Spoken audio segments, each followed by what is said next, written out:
Hello friends, हमारे टिस्का के इस नए वीडियो में आपका स्वागत है। आज हम आपको यूजीसी नेट सोशल वर्क के चैप्टर 2 का पार्ट 4 समाजीकरण के बारे में डिटेल में समझाएंगे। तो समाजीकरण है क्या, समाजीकरण की परिभाषा क्या है, उनके सिद्धांत, उनकी विशेषता, उनके उद्देश्य, ये सभी के बारे में इस वीडियो में हम आपको डिटेल में बताएंगे। तो प्लीज़ आप हमारे चैनल पे शुरू से लेकर लास्ट तक बने रहिएगा, इस वीडियो को पूरा देखिएगा। और अगर आप हमारे चैनल को लाइक और सब्सक्राइब नहीं किया है तो ज़रूर कीजिए, ताकि इससे रिलेटेड आप वीडियो जो है वो आपके पास पहुंचते रहें। तो चलते हैं हमारे वीडियो पे। तो हमारे वीडियो में आज पहला पॉइंट जो है वो है समाजीकरण है क्या।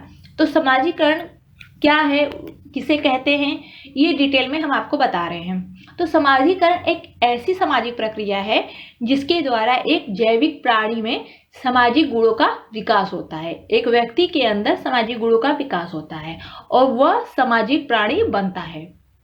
इस प्रक्रिया के द्वारा व्यक्ति समाज और संस्कृति के बीच रहकर विभिन्न साधनों के माध्यम से सामाजिक गुणों को सीखता है और इसी सीखने की प्रक्रिया को हम समाजीकरण कहते हैं। तो आप क्या समझे समाजीकरण के बारे में? समाजीकरण के सामाजिक संपर्क के कारण ही व्यक्ति समाज के रीति रिवाजों, प्रथाओं, उनके विश्वासों, संस्कृति और सामाजिक गुणों को सीखता एवं सामाजिक प्रणाली का दर्जा प्राप्त करता है। सामाजिक प्रणाली में रहने का, उसके साथ जो उसके सामाजिक गुण हैं उनका विकास होता है और वो सामाजिक प्राणी बनता है। और सामाजिक सीख की इसी प्रक्रिया को समाजीकरण कहा जाता है। तो ये है हमारा समाजीकरण की अर्थ। अब हम चलते हैं परिभाषा के बारे में। तो परिभाषा, समाजीकरण की परिभाषा क्या है? तो ग्रीन एंड जॉनसन के बारे में मैंने आपको इस परिभाषा में बताया है, समाजीकरण की परिभाषा में बताया है कि ग्रीन के अनुसार समाजीकरण की परिभाषा है क्या।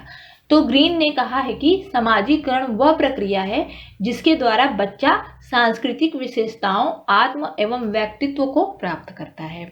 या यह कह लें कि समाजीकरण द्वारा बच्चा संस्कृति की विशेषताओं को सीखता है, उसके अनुसार ही अपने आचरण को ढालता है और व्यक्ति का व्यक्तित्व का विकास करता है।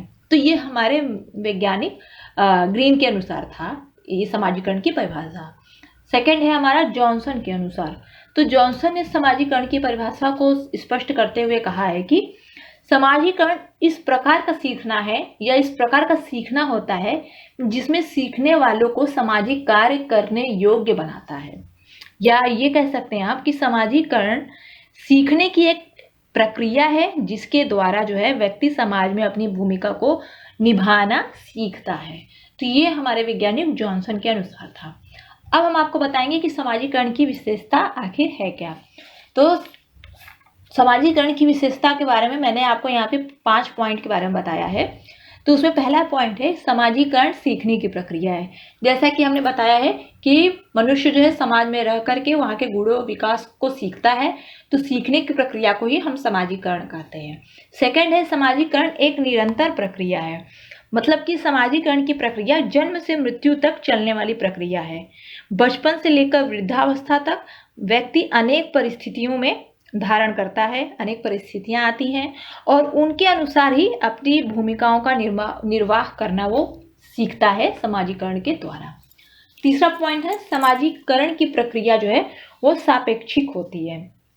मतलब समाजीकरण की जो प्रक्रिया है वो समय व स्थान से सापेक्ष होती है। समय सापेक्ष अर्थात दो भिन्न समयों में समाजीकरण की अंतः वस्तुएं, कंटेंट अलग अलग हो सकती हैं। जैसे कि प्राचीन भारत में स्त्रियों को पर्दा व घूंघट रखना सिखाया जाता था। जैसा कि आप सभी जानते हैं कि पहले के ज़माने में लोग स्त्रियों को काफ़ी पर्दे में रखते थे, उनको घूंघट में रखते थे।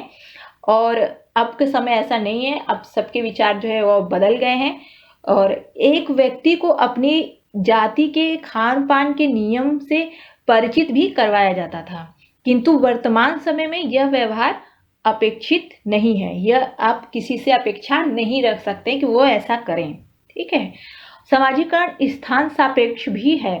इसका अर्थ है कि एक स्थान पर समाज में जो व्यवहार प्रशंसीय माना जाता है वहीं दूसरे समाज में उसको निंदनीय माना जा सकता है और इसकी निंदा भी की जा सकती है। तो ये हो गया हमारी समाजीकरण की प्रक्रिया सापेक्षिक होती है का मैंने डिटेल में आपको अर्थ बता दिया है। कहीं भी कंफ्यूजन होगा तो आप इस वीडियो से और जो मैंने इसको डिटेल में कर दिया है उससे आपको समझ में आ जाएगा। चौथा पॉइंट है कि समाजीकरण में सांस्कृतिक तत्वों का आत्मसात किया जाता है। मतलब इस प्रक्रिया के द्वारा एक व्यक्ति संस्कृति के मूल्यों एवं समाज स्वीकृत व्यवहारों को सीखता है।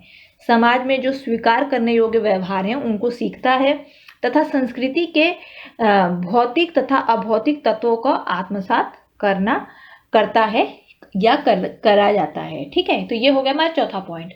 पांचवा पॉइंट है समाजीकरण की प्रक्रिया द्वारा संस्कृति का हस्तांतरण होता है। मतलब समाजीकरण द्वारा व्यक्ति अथवा समाज अपनी संस्कृति को एक पीढ़ी से दूसरी पीढ़ी तक पहुंचाता है। तो ये हो गया हमारी समाजीकरण की मूल विशेषताएं जो ज़्यादा इम्पॉर्टेंट है, जो ज़्यादा ज़रूरी है, वो मैंने आपको इस पॉइंट बता दिया है। अब हम चलते हैं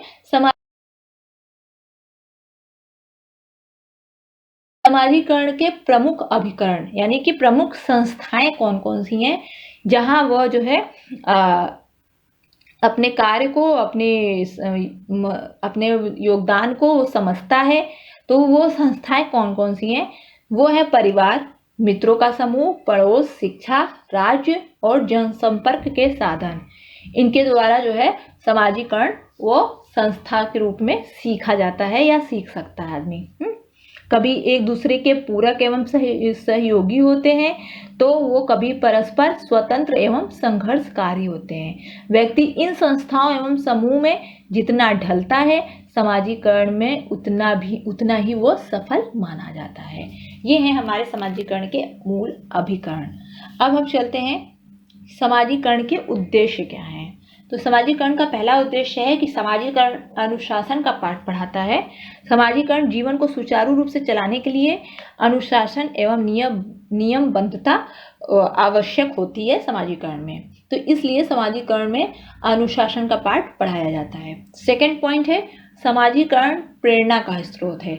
वो प्रेरणा देता है। वहाँ के जो समाज में जो सीख रहे हैं वहाँ के व्यक्ति जो सीखने की प्रक्रिया है उनको वो प्रेरणा देने का काम करता है। तीसरा पॉइंट समाजीकरण सामाजिक भूमिका का पाठ पढ़ाता है। ये तो मैं आपको डिटेल में बताते आ रही हूँ कि समाजीकरण जो है सामाजिक भूमिका का पाठ पढ़ाता है। समाजीकरण के द्वारा व्यक्ति को अपनी सामाजिक भूमिका को निभाने तथा उससे संबंधित अभिवृत्तियों को सीखने का कार्य भी किया जाता है। चौथा पॉइंट है समाजीकरण कुशलता प्रदान करता है। और हमारा जो पांचवा पॉइंट है वह है समाजीकरण के द्वारा व्यवहारों में अनुरूपता आती है और अनुरूप होते हैं एक दूसरे के व्यवहार में। अब हम चलते हैं समाजीकरण के सिद्धांत के बारे में। तो समाजीकरण के सिद्धांत में आपको मैं दुर्खीम, कुले और फ्रायड और जॉर्ज मीड के बारे में बताएंगे कि इन्होंने अपने सिद्धांत में क्या क्या बताया है। तो चलते हैं, हमारा पहला जो है दुर्खीम का सिद्धांत। तो दुर्खीम के अनुसार प्रत्येक समाज में कुछ विचारधारणाएं एवं मान्यताएं ऐसी होती हैं जिन्हें समाज के सभी सदस्य मानते हैं और अतः ये समूह का प्रतिनिधित्व करते हैं। परंपराएं, रीति रिवाज, धर्म, मूल्य, आदर्श, प्रथाएं आदि सामूहिक प्रतिनिधान के ही उदाहरण हैं। इनकी उत्पत्ति व्यक्ति विशेष से न होकर के समाज के अधिकांश व्यक्तियों द्वारा होती है। अतः समूह के सभी लोग इनका पालन करते हैं और इनके पीछे जो है नैतिक दबाव होता है। उनकी अवहेलना करने पर उन्हें दंड दिया जाता है। तो उन्होंने दुर्खीम ने अपने सिद्धांत में साफ और स्पष्ट रूप में कह दिया है कि समूह के सभी लोग जो है इसका पालन करते हैं और इनके पीछे जो है नैतिक दबाव भी होता है जिनकी अवहेलना करने पर उन्हें दंड भी दिया जाता है। तो ये हमारे दुर्खीम के द्वारा था। अब हम चलते हैं सेकंड पॉइंट, कुले का स्वदर्पण का सिद्धांत। तो कुले के अनुसार जो है कूले जो हैं वो अमेरिकन समाजशास्त्री अपनी पुस्तक human nature and the social order में अपने समाजीकरण संबंधी सिद्धांतों को प्रस्तुत किया है।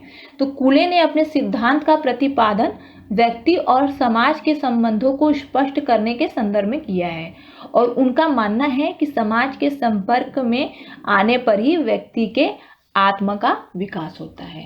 तो कूले के अनुसार व्यक्ति का स्व अथवा आत्म वास्तव में आत्म दर्पण है, अर्थात दूसरों का उसके प्रति दृष्टिकोण एवं मूल्यांकन है, जिसमें व्यक्ति दूसरों की दृष्टि में अपने को देखता है।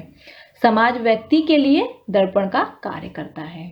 ठीक है, वह उसमें अपनी छवि देखता है और समाज के लोग उसके बारे में क्या कहते हैं, इसी आधार पर वह अपने बारे में अपनी धारणा बनाता है। तो ये हमारे कूले का सिद्धांत है। अब हम चलते हैं तीसरा, फ्रायड ने क्या बताया है कि समाजीकरण से संबंधित अपने विचारों को अधिक स्पष्ट करने के लिए उन्होंने फ्रायड ने आत्म यानी कि इण, अहम ईगो तथा परा अहम यानी कि सुपर ईगो की अवधारणा का प्रयोग किया है। आत्म से फ्रायड का तात्पर्य मूल प्रेरणाओं से है या बालक की मूल प्रवृत्तियों से प्रेरित है। तो ये हो गया हमारे फ्रायड का सिद्धांत। अब हम चलते हैं, जो लास्ट है जॉर्ज मीड का सिद्धांत। तो जो प्रसिद्ध वैज्ञानिक जॉर्ज मीड ने अपनी समाजीकरण के सिद्धांत को अपनी पुस्तक माइंड, सेल्फ एंड सोसाइटी में प्रस्तुत किया है। मीड ने अपने सिद्धांत में व्यक्ति तथा समाज को ज़्यादा महत्व दिया है। उन्होंने व्यक्ति और समाज को ज़्यादा महत्व दिया है। मीड ने समाजीकरण में आत्मचेतना को आधार माना है, जिसका निर्माण सामाजिक अंतःक्रिया के परिणाम स्वरूप होता है।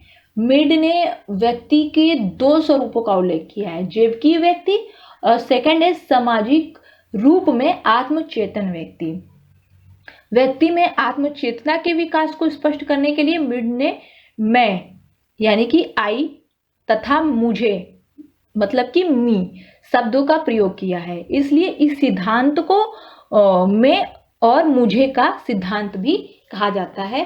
तो ये हमारे जॉर्ज मीड के सिद्धांत से स्पष्ट होता है। तो ये हमारा हुआ सिद्धांत की समाजीकरण के सिद्धांत क्या हैं। ये 4 वैज्ञानिक ने अपने सिद्धांत को स्पष्ट किया है।